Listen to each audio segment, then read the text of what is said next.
Welcome to the special edition of the Times Techies webinar series powered by ASUS. Our session partner is Walmart Global Tech India. March 8th was Women's Day, and given that occasion, we are today celebrating women in technology roles. My name is Shilpa Fadnis, and I have with me my colleague Sujit John. We are both technology and business reporters with the Times of India and have been with Times for a long time now. The two of us will moderate today's discussion. Today, we'll discuss women in technology leadership roles and how we can build more women leaders. Companies are building fairer, more inclusive workplaces and instilling gender parity as one of their key objectives. The percentage of women in technology in junior levels in India is well above the global average. That's because of the emphasis Indian parents have placed on science and engineering. However, women continue to be underrepresented at managerial and top executive roles. How can we address this? To discuss this, we have a very distinguished panel, women leaders who are amazing and have amazing accomplishments. We have with us Shalini Kapoor. Shalini is IBM Fellow for AI and Director for AI Applications in IBM India Operations. As an IBM Fellow, Shalini drives research, strategy, and developments to maximize infusion of AI.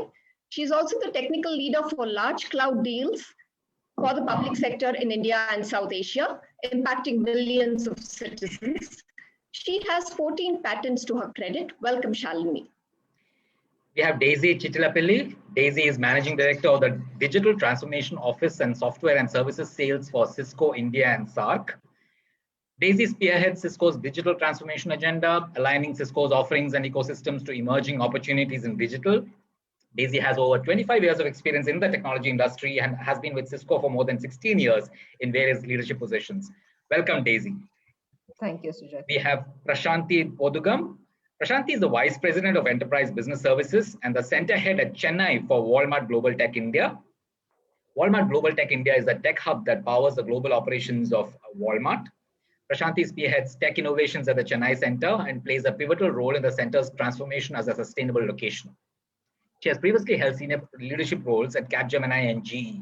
Welcome, Prashanti. We have Ruhi Ranjan. Ruhi is a Managing Director leading Accenture's growth markets delivery for advanced technology centers in India.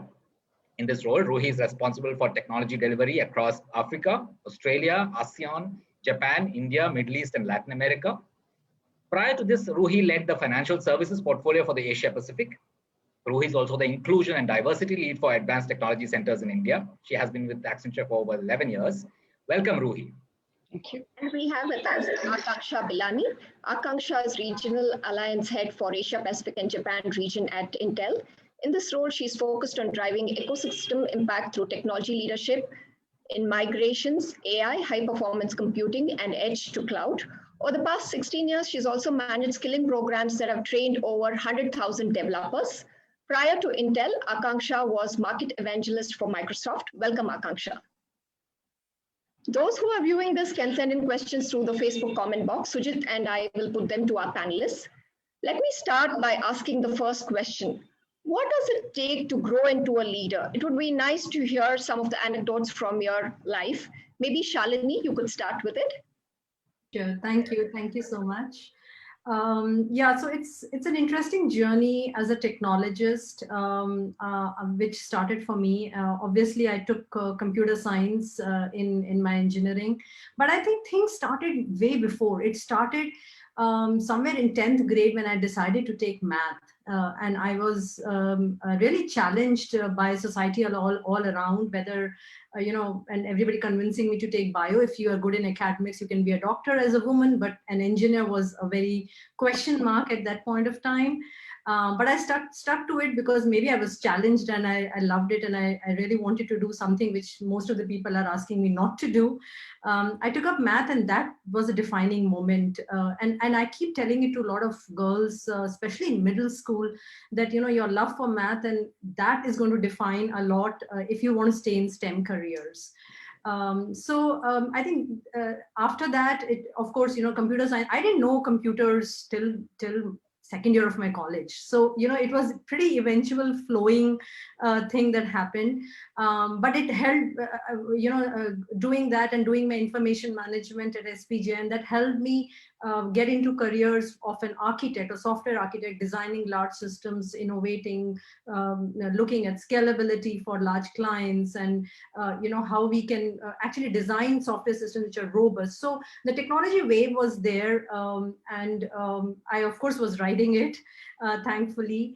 But another defining moment came for me when I thought of creating technology. Right, up till now I was designing software, but I wanted to be the innovator, and start something absolutely new. And that's when I got into Internet of Things way back in 2010-11. It was not even called Internet of Things at that time. People used to call it machine to machine technologies. And I started researching, and I created several innovations, incubations. A lot of them failed, a lot of them went nowhere.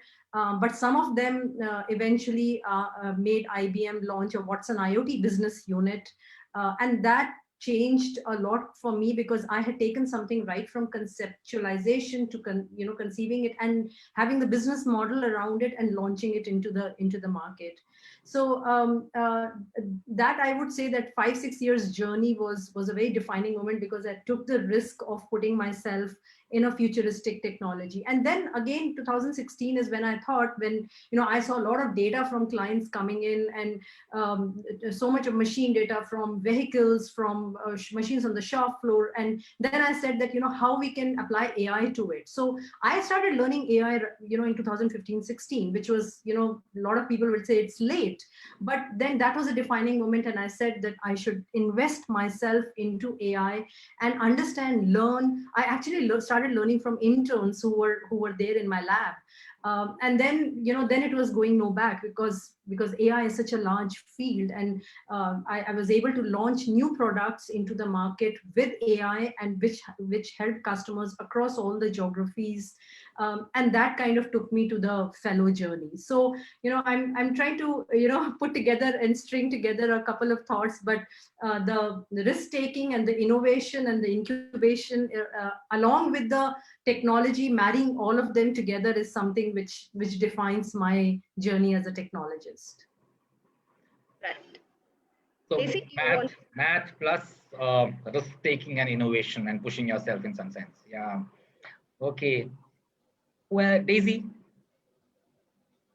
So I was smiling when Shalini was, when she started her answer, because I was also, at the time when I came out of school and went and did my engineering entrance, the question was, why can't, it's much better for a woman to go become a doctor in the little town of Trivandrum where I was growing up, right? That's a much more nicer occupation for a woman compared to being an engineer. So lots of commonalities there in terms of being curious, in terms of taking risk with your career.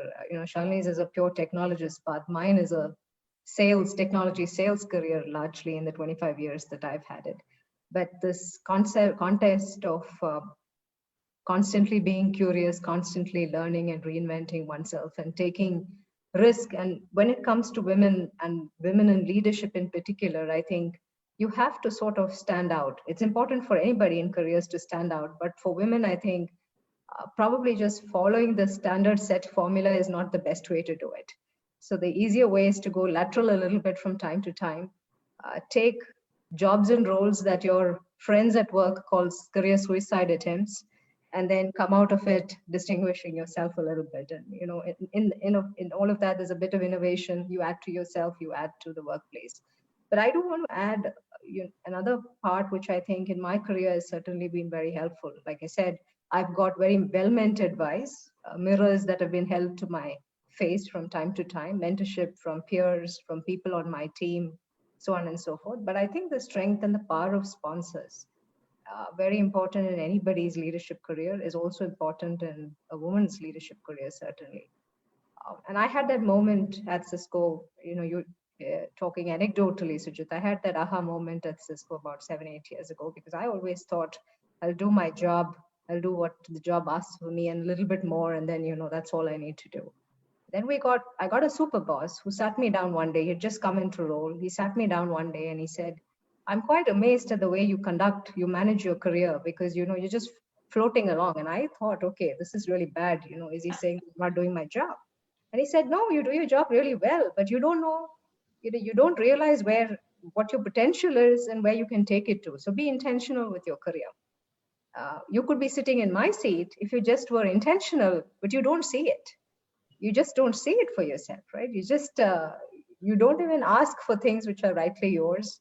You don't plan, you don't have conversations about your career. And I've done a little bit of asking around in the first month I've been in role. And this is really bad because you could be sitting in my seat with very little effort, but you don't seem to think about it. And I think he started, you know, that point in time when you become very intentional about your career and having a sponsor who sort of takes a position, right? He's in your corner. I've been very lucky to have a few of them in my career. And I just want to call out, in addition to everything you do yourself, and as women, when you think about paying it forward, this is perhaps the number one thing that women can do for other women, since we are having this conversation in the context of Women's Day and participation of women in the tech workforce and the broader workforce. So I'll just pause there, Sujit. And Have you taken any suicidal steps yourself? Oh yeah, I have a couple of times in my career at Cisco. Twice I was told, this is not, you're coming from what is a limelight role to a job that is going to take you back a couple of steps. I've done it twice. I've come out of it unscathed, probably for the better, because I am talking to you in this forum. It's worked out. So, you know, maybe I'm also, it's the benefit of hindsight. I could have sunk without a trace, perhaps, but I have a theory about that also, right? This too shall pass and you'll survive. You know, 25 years in, there are points in your career where your career sine wave will be a little bit on the downside, but you also know from past history and your own security in yourself that it'll go up again. So, you know, I'm not very afraid now as I was in the first half of my career, maybe. So, no, interestingly, no. Ruhi, you said you, before this discussion happened, you were having in a separate discussion, you said you started off in a steel plant. Yes, so very unusual. But which steel plant was it? Because I grew up in a steel plant city myself.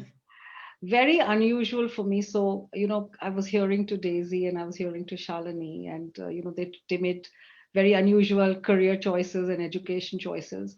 I didn't have an option. My parents both were technologists, right? My father and my mother were professors of science and technology. So, you know, I practically grew up in a household where, you know, this was the only option I had. I had no other option but to, you know, and to build a career. So my father was, you know, he had a lot of foresight, and he thought, you know, women have to be educated and have to find a vocation for themselves. So, you know, I got through my childhood thinking that I'm going to do some great things in my career because I had the support of my parents.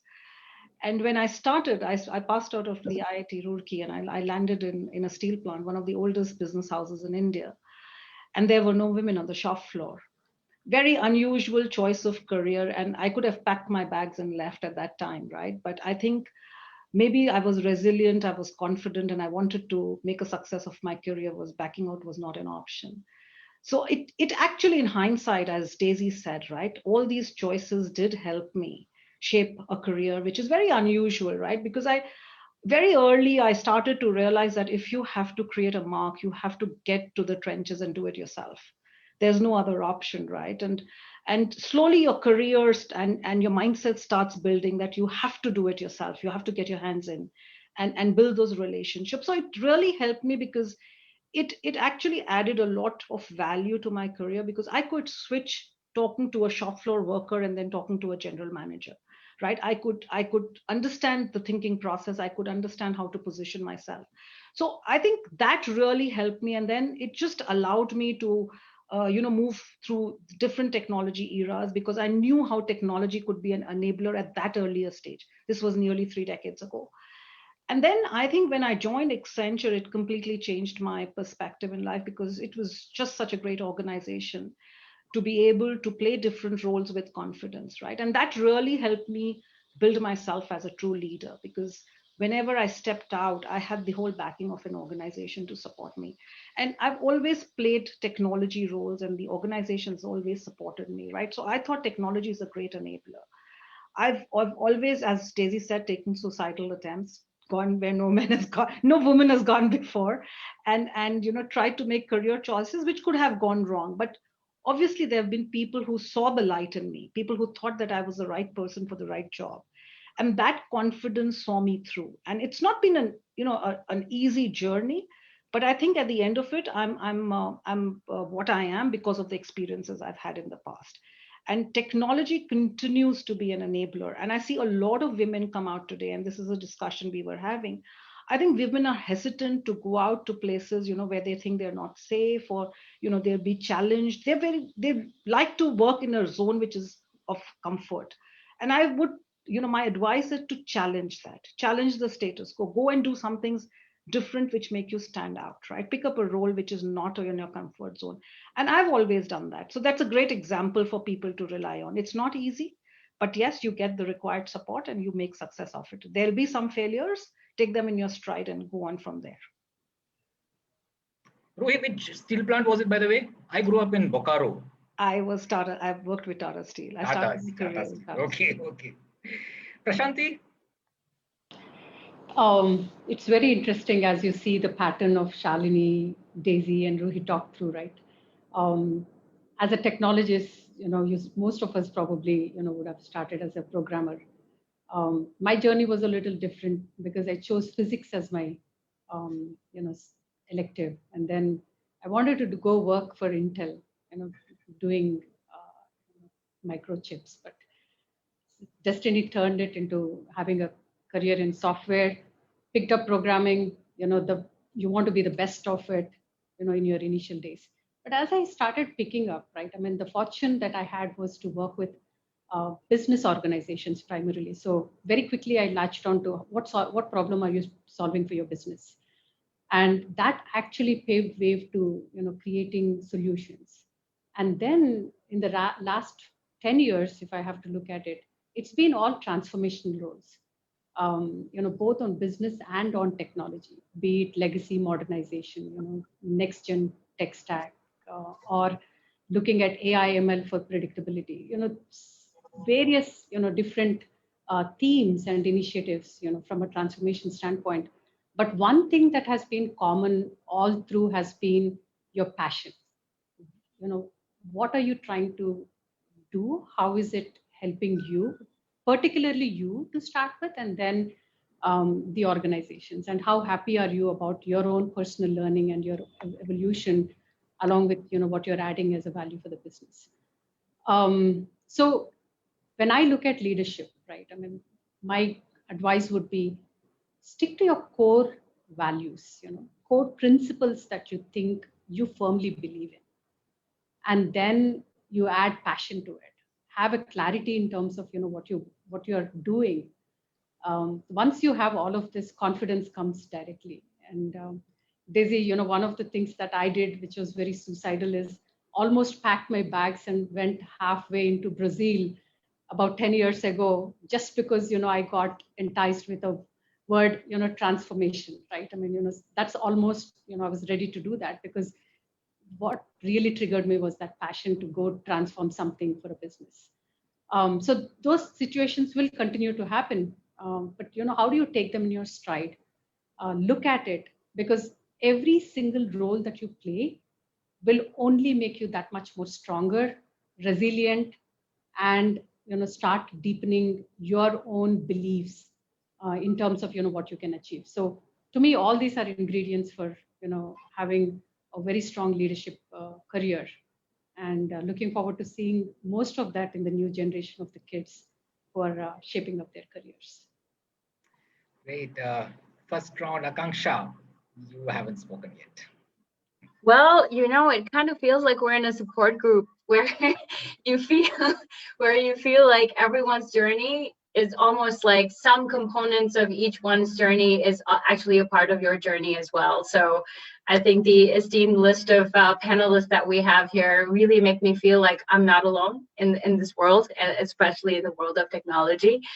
My journey, if I had a day, I could talk about it, but I almost call myself a child of Intel. because I've almost been born and raised at Intel. I started my first job at Intel, and 16 years later, I'm still here.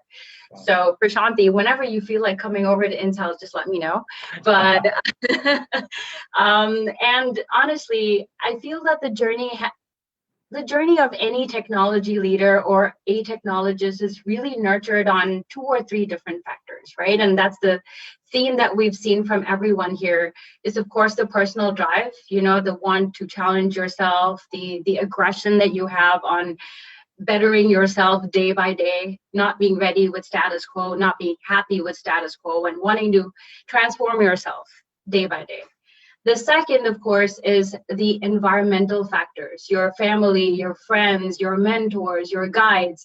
All of those guys are giving you that uplift. They're giving you that ladder to keep believing in yourself and moving better, moving forward. And then, of course, I feel something that I think it's in every one of the conversations we've had so far, but it's also the organization. How capable is this organization to nurture you as their child, as their employee, as their workforce, as their leader, to give them the right pivots, to go out and support not only self-development, but community development, workforce development. I think that has a lot to do with how leaders get developed in organizations today. And if you look at my journey, it's kind of flip of Ruhi, where I started off as a hardware engineer, wanted to go into circuit design, did that for like about 4 years at Intel, and then I'm like, you know what? I really want to know what the impact and the value of this technology is, and I want to hear the customer voice. I want to know what the customers really want out of it. I want to know what partners want out of this technology, and I want to see the impact of that.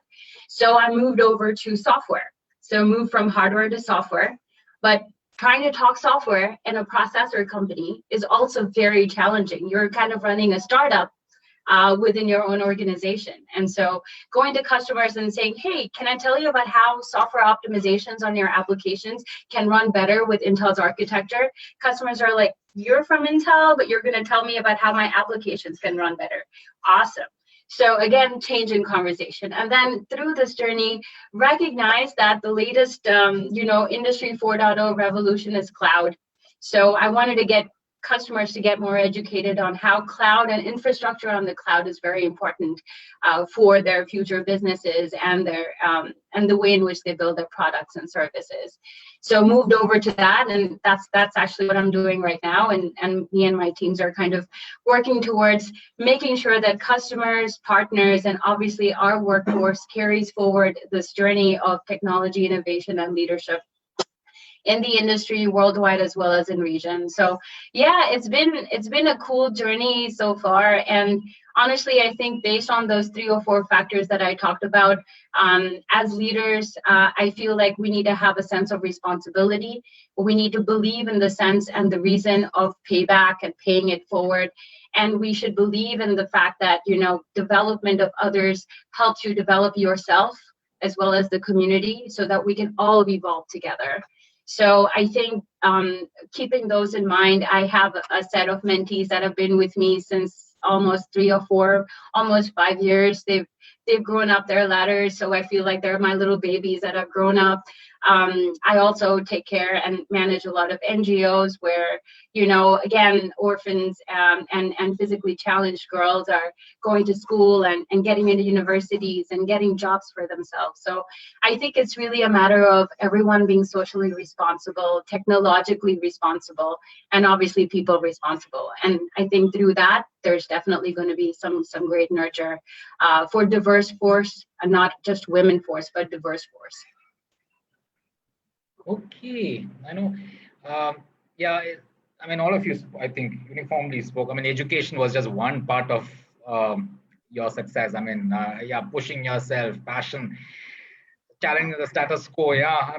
Those are absolutely essential. I think a lot of questions already coming in from the audience. Shilpa? Yeah, there are several questions. This is from Akanksha. As corporate leaders, you have arrived in life, but all this has come with great efforts, sacrifices, and so much more. Can you please share some success mantra which will help women in technology to grow in their careers? Well, it's a single mantra, but anybody wants to take that? So I'll take it maybe. So yeah, there is no single mantra as you said. And in fact, I was talking at another event where I was telling that, people think that success is a one single straight line going up, but it's like totally garbled in between twists and turns and, lot of troughs and, everything is not just going upwards north. But one thing which I've seen is, and this I'm giving as a message more because, as women technologists, not just as technologists, of course, what I talked about, risk taking and innovations, they are important. But, when I add the women technologists part of it, that angle to it, I think it becomes very important that we stay focused on, there will be times when just sustaining the time itself is good enough. Every time it's not that you are getting the peaks and you are getting successes. So just the fact, I've been in the industry for like 23, 24 years now. The first 10 years were all about just the fact that I can continue to work, right? It's not that I was having great successes, right? I was an architect. I was architect working with clients, partners, and everybody. And parallel to that, my personal life was going, right? I had 2 kids and, I have to manage my household itself, right? So that is very challenging itself. So the fact that I could continue and not have too many breaks, that powered what my next 10 years were, right? Last 10 years is when I could take a lot of technology risks in IoT or AI or whatever, because the kids have maybe grown up and you can do more. So every time it's not that it's a very rosy picture. So that's one part. And the other is when women are doing a lot of juggling. And I keep telling that don't be perfect. We need not be perfect jugglers. And while we are juggling, we are throwing up multiple balls in the air. Some are steel balls, some are glass balls. You have to figure out which one can drop and nothing will happen. Sometimes that steel ball is at work, sometimes it is at house. So maybe you get up in the morning and your kid has 104 fever, you have to attend to that. But maybe it's 99 and you can manage with the support system, and you can still go to office and not miss the critical meeting which is so important, right? And so situations change both at work and home. Sometimes you let drop work, and I have done that. I've said no to many travels which I don't think were relevant enough for me to go. And there are so many times when I've traveled during kids' exams, just because I think I need to do it, and it's important for me to present in that right forum with the right people and position my thought process. So it's a big juggling game, and it's a daily game. It's for women it's a daily game. It's not something which is 1 year I will sit quiet and 1 year it ends up being a daily decision.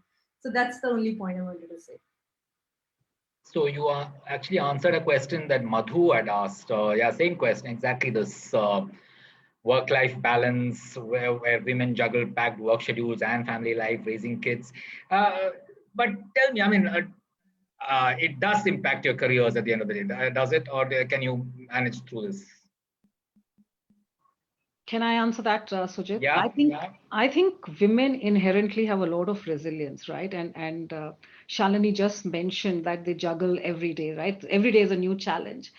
But I think what women need to understand, that if they're really passionate about their careers, they have to figure out what they want to do with it, right?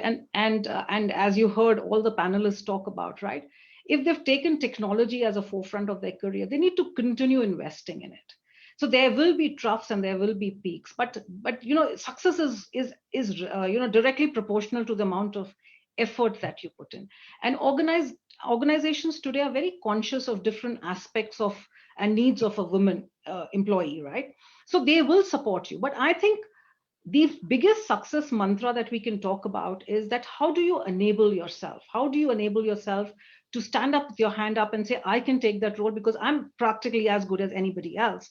And that will only come when we make that sustained investment. Yes, I know that there are going to be challenges in your journey, but I think very important for us to build that ecosystem around ourselves as well. Your family has to put in that right effort. You have to ensure that your kids are taken care of, because women have more than one job in a day, right? They are probably vice presidents and programmers during the day, but once they come home, they take over as a mother, they take over as a caregiver. So very important for them to understand and also invest in their personal well-being, right? And I think women neglect that a lot today. So while they do these multiple roles, they don't invest in their own health. So I think these are 2 or 3 aspects which, if you think you're going to build your career and you aspire to be a senior vice president in your firm, you have to start laying the bricks very early in life. So invest in yourself, invest in the technology that you're passionate about, continue to learn, never stop learning, invest in a good support system which helps you go out without having to worry about what's happening back at home, because when you are there in office, you're there 100%. And then continue to be brave enough to pick up your hands and take into new roles and go into uncharted territories. Invest in your health, you said. What do you do, Ruhi? Oh, I'm very conscious. So, whatever my schedule is, I get up very early in the morning, and I'm very passionate about either hitting the gym or going for a run, because that's my time. Those 2 hours in the morning is me time where, I don't take phone calls. I don't even look at my emails before I leave, because once you open your phone and you look at your emails, you're back at work, right? You start thinking you have to answer that email. So very important for you to invest in your health, and touch wood, that's really helped me, because that just sets the pace for my day, right? I'm up and I'm awake and I'm healthy and I'm running and I'm, planning my day ahead. So I think that is very important. And I don't say that you run or you do, but whatever your passion is, if you like singing or you like dancing, go and join a class. It's not something which takes you away from your work. Like my transition at the end of the day is I switch off my laptop and I go and hit the kitchen, right? Because I love cooking. So, it's a great transition and a great way to, switch yourself off from your work and do something you enjoy doing. And I think women need to find that time, because it's just so difficult between being a, primary caregiver, being a parent, and being a technologist. You just don't end up finding time for yourself, but you should do that. Daisy, you raised your hand. Yes, Sujit. So I, this is the whole balance. How do you make it all work, right? I think there's a lot of how do you make it all work.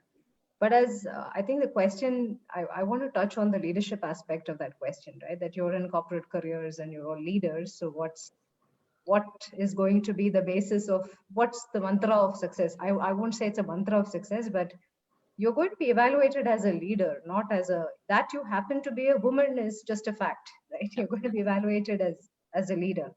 So, I've been asked this question many times in internal Cisco forums. So I've coined a very distilled it into a 4C formula kind of an answer. So I'm going to use it here, cliched as though it may sound. First is, as a leader, you have to have clarity of thought. And I think Prashanti said that when she spoke. Because in leadership, you're getting people to come along with you. You have to be clear about what you're doing, why you're doing it, because that's what leadership is about. I don't see any leader who's not a great communicator. And it doesn't mean using Shashi Tharoor's English. But if you cannot explain to someone what is your idea, and you cannot get followership through communication, then you're not a leader. And this is not about grade and, this is not about what grade you have in the company, right? This is anyone who gets followership for your idea is a leader. So you have, and communication is the vehicle to build followership. So you have to be a good communicator. Doesn't mean you have to be a native English speaker, but you have to be able to get your idea across. The third thing, very true for leaders, particularly true in the tech industry, is there is no holy grail. High change agility, right? Because the shelf life of technology is reducing. So, and even otherwise, the world is volatile. We live in a VUCA world. So on one side, there is technology shelf life, which is perennially decreasing. And on the other side, we live in a VUCA world, and India is particularly VUCA when it comes to things as it is. So you have to be willing to let go and embrace things. You have to upgrade from a Cessna to a 737 while you're still flying. This is a skill that most business leaders need. And because you're a woman doesn't mean you don't need the skill. So high change agility is very important. And the fourth is you need courage. Courage, not just in terms of what you do for yourself, but there's the saying that leaders are recognized by the number of arrows on your back. Leadership is not a popularity contest. And women like to be liked. They like to fit in. They like safe emotional spaces. They like agreement, they don't like conflict that much, or they like to acquiesce to conflict, right? So, but as a leader, you can't. You have to learn to be unpopular, to have difficult conversations. So courage is a big part of not just the decisions you take for yourself, but the way that you come across to the world in terms of having difficult, unpopular conversations and decisions. So I think those are the 4 things through which your leadership starts to shine. Technology, skill sets, everything, that is foundational. You have to be really good at what you do, right? Whatever is the base specifications of the job is something that's baseline. But then you have to live and talk these qualities on a daily basis with people, internal and external, to your organization. And not always, we are all such metrics organizations today, and no one company lives in isolation in the digital age. So you have to be equally comfortable doing this external to the company that you work in as well, because, a lot of the work that you're doing, I think Akanksha was saying, if you can't understand why you're doing what you're doing, how does it land with your end user or consumer or customer? And what is the government doing that influences what you're doing? Whether the community will support it or not support it, all of that is a balance. So these 4 things, just not internally, but also exhibiting these characteristics externally. So I feel whether you're a woman or a man, you won't get any credit for being a woman, right? You have to hit the same benchmark. Prashanti was raising her hand. Yes, Sujit, I just wanted to add on to what's been told, right? Many a time this question gets asked to us, especially when the women are in the middle management, zone, right? I mean, they just have done like 10 years or so of programming career. That's the most happy path, right? Because nobody asks you, they're just very happy with what your outcomes are. And they continue to kind of tell you're one of the best, associates they have in the team. And it's a beautiful, happy path journey that you have. But then when you come to the middle management, this is where I think many of us struggle, and probably for all of us on this panel today, particularly for me, if I look hindsight, it's how did I even cross that path, right? Because that's the time when kids are growing up, they want your attention. You are probably in some form of a leadership role where your teams are looking up to you. And, you're still not there in terms of what Daisy just talked about, in terms of having that courage, to face the consequences and have those tough conversations, because you're not built that muscle yet, right? So this is a time when most of us struggle, and it's okay to struggle. I mean, we all have passed that stage to be where we are. It's all about how you're being intentional about it. It's all about thinking about, it being a success or a learning. It's not about, it's okay. I mean, Shalini, you said it beautifully. It's about, which ball you're dropping. It's okay to drop those balls, right? Because you will know how to pick it up and then move on. It's not about being a perfectionist. It's not about, making sure that your kids are getting the best grades in school. Just because you're successful, it doesn't relate to your kid has to be successful, right? I mean, so don't go through those emotional dilemmas, right? I mean, that would be my advice. The success is all about internalizing, being there in that moment to make the decision that you want to make. And it's a choice. It's a choice about thinking, do I have to be in my kids' academic success, or do I want to have okay situation there but still continue my journey, right? I mean, it's all the personal choices you make, and no matter what you make, it's all about you being happy about it and in the end. So make those choices, stay focused, and continue to evolve yourself. Yeah, Akanksha. Akanksha also asked, how do you keep your energy levels up? Coffee. No, but I'm just kidding. I think just to add a little bit more, and then I'll go to the energy levels conversation as well. I think in addition to everything that everyone just said, one more important ingredient to making sure that you're successful is listening. Your listening skills need to be completely intact. The way that you can process what you listen and then bring that out as results, as outcomes, is equally important. So for example, I think, you know, we work for these large organizations. They have a legacy of working with so many different diverse workforces for generations and generations, right? So if you take the example of Intel, our mission statement has evolved, you know, over the past 50 years. Our mission statement today is to create cutting edge technology that impacts the life of every citizen on Earth. Now, that type of a mission statement is obviously developed based on the fact that it has worked with this whole set of workforces. It has worked with a whole set of ecosystem partners, has understood that the value is impact. So the moment employees and leaders within each company understand where they need to position themselves, where they need to think that they can contribute to the value of their organization, listen to what the company wants, I think that will obviously get them to that next level of leadership. Same thing at home. You know, everyone touched on the dramas and the challenges we deal with at home. And I feel like we tend to be very perfection driven when it definitely comes internal looking, right?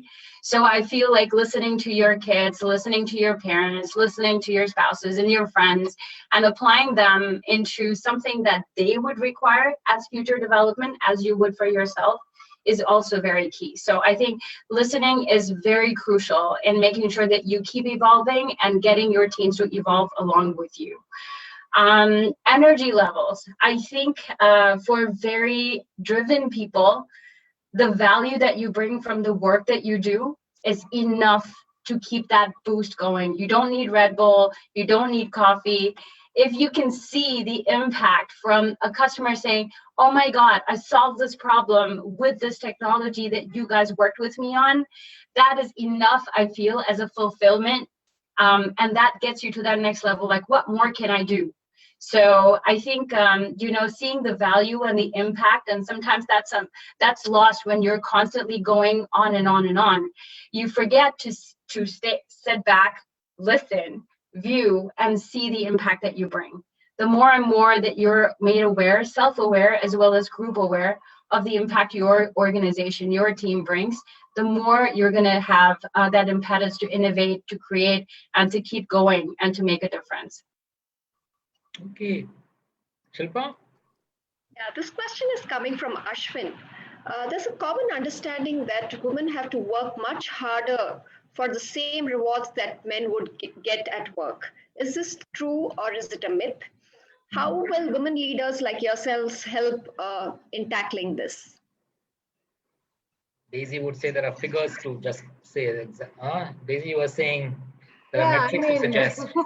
Depending on, I just saw the 2020 numbers. 2021 is too early, but 2020 numbers are depending on which part of the world you are and depending on what industry or company you're in, it's a 20 to 30% gap in just remuneration. Forget which is the most easiest in terms of quantification, right? So the tech industry, of which all of us are equally guilty. So some of the largest names in the world have been in the press for for not so good news as relates to this particular conversation. The good news, though, around equality, and if I just take, since I touched on pay as an example, many equal opportunity employers are now acknowledging this, right? They're acknowledging the data. Even at Cisco, we are very actively running pay parity exercises. And if we don't like what we see, we do interventions. Now, we can assume everything is fine because we're all living in large, successful, organized companies, or we can acknowledge the data that's out there, which is obviously a superset of all of our data, and take action around it. That's one example.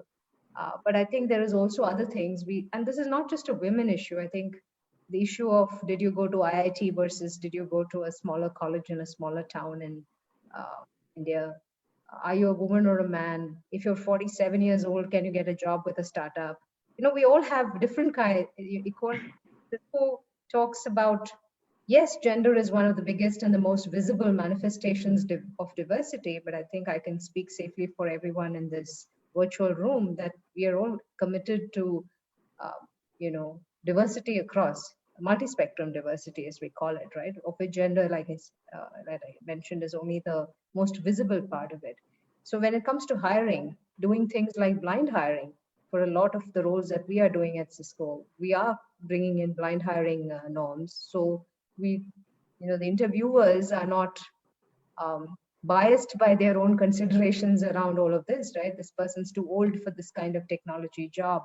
They didn't go to the right college. They're not right gender. They didn't come from the right place in India. They don't speak English as well as if somebody else does. These types of things are being put on the back burner, and the real skills required to do the role is another effort. So, Ashwin, to the question you asked, these are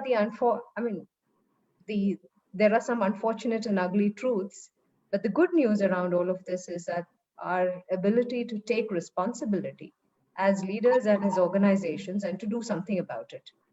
Because the minute you take responsibility and you start doing something about it, that's the path to bridging any kind of gap or the path. Is this also because women are less aggressive in asking for those rewards? I think so. I think just to add on to what Daisy was saying, I think it's changing, Sujit. Right? You look at the example of when we hire from graduates in our firms. I don't think so. We distinguish whether we are hiring a woman candidate or a male candidate, right? We are hiring straight from colleges, and that's how we start building our pipe. We start building our workforce.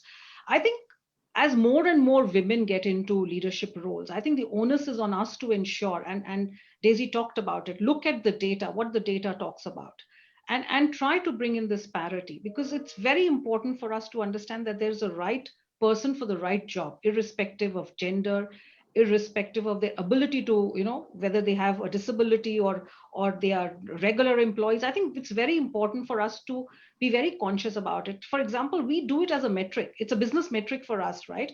What is our gender parity across levels? How do we, ensure that we are hiring and providing a culture of equality across levels? And I think it's a very conscious efforts that organizations like ours have started making to ensure that we are able to provide the right career opportunities, the right pays, the right environment for our women to succeed. But just tagging on to what Daisy said, the onus is also on us to ensure that are we doing this for the larger good of the society as well. So for example, are we inclusive enough?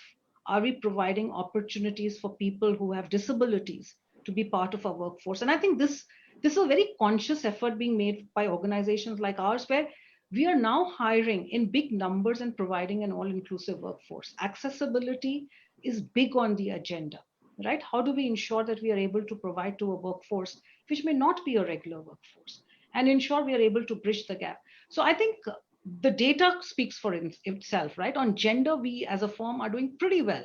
And it's a business metric which we calculate, right? 40% of the workforce in India today is women. 44% of the workforce globally for Accenture is women, which is huge, right? We have 500,000 employees across the world. And we've taken a commitment that by 2025, we will be gender neutral. So I think these are very focused interventions which organizations are now taking to ensure that we are a gender neutral workforce by a certain time, by a certain date. And Sujit, coming back to the point about money, right? The thing about money is a very interesting one, and there's a video that I think Paytm just created around Women's Day that's floating around. It's a very interesting study that they've done. Yeah. But I can tell you, based on my anecdotal conversations with, it's not so anecdotal when you talk to so many women, but the women who work in the largest companies, even in very senior roles, their money is managed by their husband or their father, right? So this economic independence of women, it's not just about earning the salary, right? It's also about learning to manage your money. It's also about that, because that's what economic independence is about. It is about making your money work for you.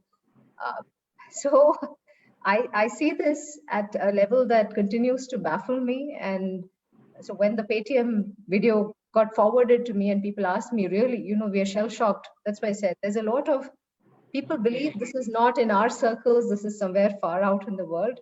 So they asked me, and I said, this is not a big surprise to me, because a lot of women that I talk to don't know the basics of, they don't even know where their money is. And they've been working 15, 20, 25 years, and they don't know where their money is and what it's worth. So, are we bad at money? Yes. Do we need to get better at managing money? Yes. Do we teach girls to talk money? No. dirty for women to talk money, isn't it? I want to challenge that myth, especially because I think men needs to work more to make women successful, and that's not happening as much, right? And I mean, I run something called as Be Equal Council within IBM, and we have done so many roundtables with people and trying to understand that, and essentially women are, all that they are asking for is equality now, right? So they are asking for equality, whether you are attracting talent, and Ruhi was talking about it, that we become gender neutral while getting into colleges, or growing women, or and a lot of aspect is about, and where we want a lot of men to work, is allyship, right? Because today, if the percentages are tilted, like 70% leaders are men, they are very smaller, and 70% is large. I mean, actually, there are some studies which say that women are like 10 or 15%, and the World Economic Forum report said that. So if the scales are so tilted, then men need to work harder to be allies, to be, then only equality will come. And when we did our roundtables, we discovered that a manager who is whose wife did not go back to work after maternity leave will always have a bias in his mind that the female who is in his team will not come back to work and will not give the promotion. So the biases of our society and what we do at work are so ingrained and intermixed with each other. So it's not just about that, of course, there are programs needed, and I have myself benefited from great programs in IBM about coming back to work, maternity leaves, and, flexi timing. But more than that, there is a need of feeling equal, and feeling equal will happen when the men realize and they remove the biases in their mind that, yes, you can get promoted while being on maternity leave, right? And you can get a next role, or you can be thought about for a role when you are on leave, or when you are undergoing a different situation at your personal life. And by the way, men do it for men themselves, right? They do it for them, right? So they know that, my colleague is undergoing some bad patch in his life, so let me take care of that. So that equality in conversations, in how we talk to each other in meetings, and we have started using a term called microaggressions, right? They would be like simple thing which will convey that, you are a woman and you're not maybe capable of that. Small lingos which need to change a lot in men and so that there is an equal environment. And especially the women who are working in the workforce, they want to feel more equal. They don't, and I think Daisy talked a lot about it, that it's not that as a leader you need to be women or men, right? You're competing in the same environment. You're going forward, but all that you need is an equal environment, an environment which is not bringing you down, is unbiased, and you also, and the men have an understanding that they have to create that environment. They have that onus on them. So are there programs emerging for men now? Is anybody thinking about that? Yes, we have a formal program called... Yeah, you do. Cisco has. Bias mitigation workshops. We do bias mitigation workshops in which we just do frank conversations with them, and we tell them that these, it's very surprising that some of the leaders did not know the language and the terms that they were using. They were so normal for them, and it was not normal for a woman sitting there on the table, right? So what are those terms that you need to use? And that's a lot of education for each one of us. So we are definitely doing a lot of programs only on this aspect. So at Cisco, we have a men for inclusion. Akanksha and Prashanti want to say something. Yeah. Right. I was just saying, Sujit, okay, that at Cisco, we have an MFI program, exactly what Shalini is talking about, men for inclusion. And the basis for that is all around allyship, but it's awareness. Because the bias is that you don't, when you walk in the doors of any company, you don't leave who you are and what your beliefs and thought processes outside the gate before you walk in, right? So there's allyship for women, but it's more than allyship for women who work with you and work for you. It's about awareness among men. And like I said, there are all these aha moments. yeah. There are all these aha moments, right? So we get called in to facilitate some of these workshops. And one of my peers was telling a story to it's a group of men usually. So we say, in your team, do you do birthday celebrations? Yes. What's the ratio? Usually, 70% men, 30% women. Okay. You do a birthday celebration, yes. You cut cakes, yes. After the cake is cut, who cuts the cake and distributes it? And the men just visibly sat back, right? Across teams, it's always a woman who cuts the cake and distributes it. So they just sat back. So to the point about, and women are also unwilling or willing parties to this continuation of this conversation. So very micro. I think to add, Daisy, I think there is definitely a change though, especially at Intel. By the way, Intel worldwide hit gender parity in 2019. And internally, with the kind of diversity and inclusive being a core value for Intel, we actually have 3 or 4 huge programs. There's a WIN program, which is Women at Intel Network. There's an iGlow program that is meant for Intel, lesbian and LGBT community. And then there's the EDAN program, which is to empower employees with disability. We make sure, Intel India specifically, with our leaders that we have out here, we make sure that every one of those groups have representation of men. So the only way, going back again to the listening conversation that I brought up, it's really important for making the men responsible to what Shalini and Daisy and Ruhi also mentioned. It's very important to make them responsible. And I think the only way to do that is to make them inclusive. Since we're talking about diversity and inclusion, include them in this responsibility. Let it not be only the women leaders that need to do what they need to do to empower their women. Let it be the men too. There's so many diversity and speed mentoring sessions that Intel has where we're getting our CEOs, getting our leaders in the data center world that are men to come in and talk to women, understand, listen to us, get the voice of the women, and then implement policies based on that. So I think that's really important also for organizations. And not only is it an organizational conversation, it's also a country conversation. It's an industry conversation. It's not just technology. If manufacturing, if education is not inclusive, technology cannot be the only inclusive workforce. It has to be across. It's the entire ecosystem that needs to move along. And I think the awareness for that is definitely growing. India is getting so much better at that, but definitely we have miles to go. Prashanti was raising a hand. Yeah, I just wanted to add to whatever has been said, right? I mean, fundamentally, the belief system has always been that, as a child, as a girl child, growing up, you've always been looking up to somebody to tell you what it is. It's like you always are seeking those affirmations, and that continues into the workplace as well. And then you're always looking at your manager to tell you, how good you are. It's not about you, how good you feel, right? I mean, that's where this whole parity comes into picture, because you're not advocating for yourself. You're looking for your manager to advocate for you. And, many a time, it becomes a very difficult conversation, especially in that mid-management layer that I'm talking about, where your expectations are something, your manager is saying something else. And then you end up into a very confrontational discussion because you're very emotional about, what you expected to what you got. First and foremost, it starts with you. How are you advocating for yourself? How are you, breaking the stereotype and changing your belief system that, it's all about you. You have the courage. You're confident enough in terms of what you want, right? That's number one. Every single organization is doing, a lot of things to empower women. Even we at Walmart Global Tech, we've been for ages a very inclusive environment.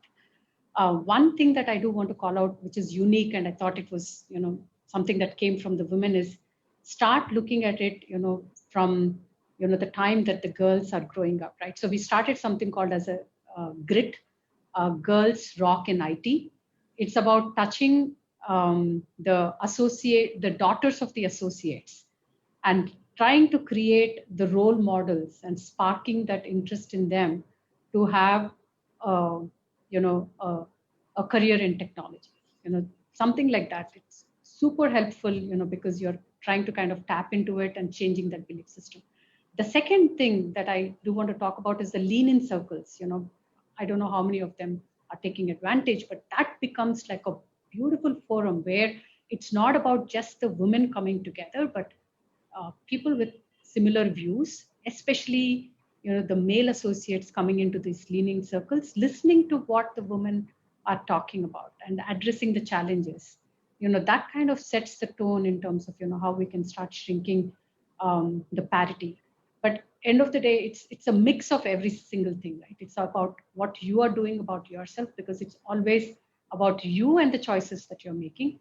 It's about the organizations and how they're being interventional and intentional about launching programs, be it in terms of empowering or creating mentorship circles or lean-in circles and so on and so forth. And the third is about creating that ally sponsorship circles, where men can come in and look at it. A lot of training around in terms of unconscious bias, scenarios that men are learning themselves too, right? I mean, so all in all, I think great progress, but a long way to go in terms of getting to the point where we can just be of equal partners. Yeah, no, like you said, I mean, the way we think about girls, the IITs still have such a low proportion of women, unbelievably low, and that's partly because parents are wary of sending their kids away from their home areas, I guess. So yeah, Shilpa. Yeah, there's questions coming. This is from Anne Bose. It was awesome to hear your inspiring stories of global success and recognition. How far is India from creating an Amazon or a Google or a Facebook equivalent global technology behemoth? And can it be led by a woman leader? Who wants to take that? Akanksha, Well, go ahead. I'd be happy to do that. I could start it off. I'm sure everyone else is going to patch on with it. I mean, it's really a matter of discussion who is the global giant. Yeah, no, I think the way in which, the cloud has kind of taken over the way in which they've influenced community today is very inspiring. And I think everyone looks at each other and carries that ecosystem and that effort and that culture to societal impact and citizen impact, right? So I don't think we're very far away. I think definitely, as we discussed earlier, India is still, so I believe that even on STEM and education, the girls that are taking up STEM and education in India is 35% higher. And I could be wrong about the statistic, but it's a Times of India article, so right. Correct me if I'm wrong. Right. But yeah, 35% higher than all women in developed countries. So I think that we're getting there. That the skilling is important. To make sure that we're reskilling our workforce is also very important. To keep that gender parity going, to keep that equality going, and to get that inclusiveness going. It's really important to ensure that the skilling and the support mechanisms for girl kids, the Beti Padhao movement. Sorry, I don't say it rightly, but you know what I'm talking about, right? So I think that is very important. And I don't see very many countries that have taken this on as seriously as we have. So I think the global giants are making sure that we have that impetus. We all exist in India. We're trying to grow, the development centers in India. And so I do not see, a long path before, gender parity for India is no longer an issue very soon. So the question is, when are we going to create an Amazon? I don't think so. That's a very relevant question, right? You see the women, they're already leading the businesses in India. And you have so many women globally who are from Indian origin are leading organizations. So I think we don't have to prove it and say that we're going to create an Amazon in India, right? We're already there. And I think the whole idea about nurturing leadership is about creating the workforce of the future. It's not about creating organizations which are going to be led by women. Women will automatically get there. I don't think so. And they're already there. There's so many organizations you can see on this panel. There's so many women who are in top tech leadership roles because they are there, they have the right impetus, they have the right support, and they've got it in them to be leaders. So I don't think so in future we're looking at creating any organizations which are going to challenge the Amazons of the world. We're already there. So, I'm going to have a sobering reality check I'm going to put a reality check on this conversation, right? If we take entrepreneurship as the measure of innovation out of India, I think we have I've always believed we must have a good understanding of the issue. So in that interest, if you take entrepreneurship as a measure for innovation out of India, and if you take the number of women entrepreneurs founding companies in India, it's not a good scene. It's not a good scene, right? So very low, very low. It's very low, right? One in five, yeah. So it's an entrepreneurship index. I think I haven't seen more recent numbers, but I think in 2019 and 20 beginning, we are like really at the bottom of the 57 or 58 countries that were looked at. And please understand, this is when India is the second or third largest startup capital of the world. Our women's entrepreneurship journey is again 50 plus, right? Out of 57 or 60 countries they looked at, India's ranking is 50 plus. So it's not a good place. I think we should acknowledge it's not a good place. But I think there's something that all of us are doing in the tech ecosystem, which is very interesting, and the industry is doing as well. So, for example, I know we have our accelerator. We have a startup accelerator inside. I know other companies like Intel and Accenture and others, and IBM does as well. We have programs to bring mentorship. These are mentorship programs for startup founders and to help them through a very important part of their company's journey, right? When they're early stage, when they're looking for funding, to set them up very well from an idea, product, prototype, funding standpoint. And if I have to give you the Cisco example, we have an accelerator called Launchpad. And when we invite invitations for Launchpad, we make sure that we go to circles where women entrepreneurs go to, whether it's IIM Bangalore's entrepreneurship class or it's NASSCOM's 10K startup. And we make sure that women at least know these opportunities are available for them to learn from the best. So we do our role. I would say we all work for a tech behemoth, a global tech behemoth. So our role is really around enabling the ecosystem and the women who are in leadership, founders in that entrepreneurship ecosystem, to get the best support systems they can have to be more successful. Now, whether that leads to an Amazon or a Google over time, time will tell. Certainly leadership positions, no questions asked, but I think in the context of entrepreneurship and intellectual property creation by women, I think we should acknowledge that there is some space. And I think we have, I was very happy when I saw, the unicorns in the unicorn club, and Nykaa became, and it has a woman, so, we are there. If we see from an entrepreneurship perspective, are the numbers, they're very low, no doubt about it. But, the way things are, like, at IBM, we're actually teaching 200,000 girls across India on STEM. Right, and just going to the 100 Navodaya schools and spending as lab people, we just go and spend time, and as IBMers, we just spend time with the girl students to teach them the basics of computers. And then because at the middle level, school level is, and I go back to my analogy, that's the time when the shift starts happening. And then of course you support them with programs, like even we have this program where we send our technologists to IIM Bangalore, and so that they get that innovation and that entrepreneurship part of it, so that they can grow into larger groups. So I think we are there. The numbers are bad, no doubt about it, and more needs to be done. And I really love to see when I see woman VC, because that means that's a place where I think we need to increase a lot of venture capitalists as women, nurturing also women entrepreneurs, and then of course the pipeline of the Amazons or the likes of it will follow. But I think just the numbers are low, but it's not that we haven't touched it, or the glass ceiling is shattered, but it's cracked. I would say not completely shattered. It is definitely cracked. Yeah. I fully agree with you. I think it's really a matter of comparing apples to apples. So I think as a country, we're doing really well towards the upliftment and making sure that organizations are doing what they need to get their women empowered. So completely agree with you.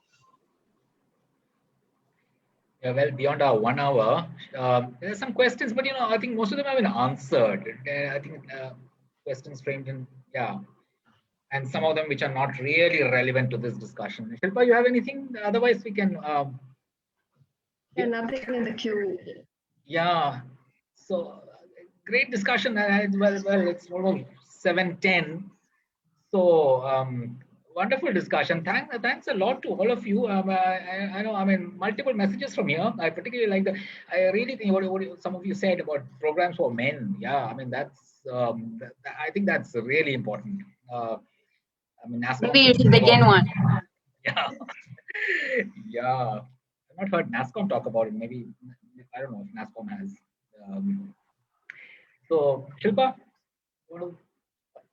Thank you. It was really heartening to hear your journey to the top and how each one of you are taking steps to create that gender parity, be it equality ambassadors or gender blind recruitment.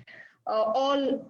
Thank you so much for your time. It was lovely to host you on the Times Techies webinar. Welcome. Good discussion. Thank you for having us. Thanks. Okay. Thank you so much.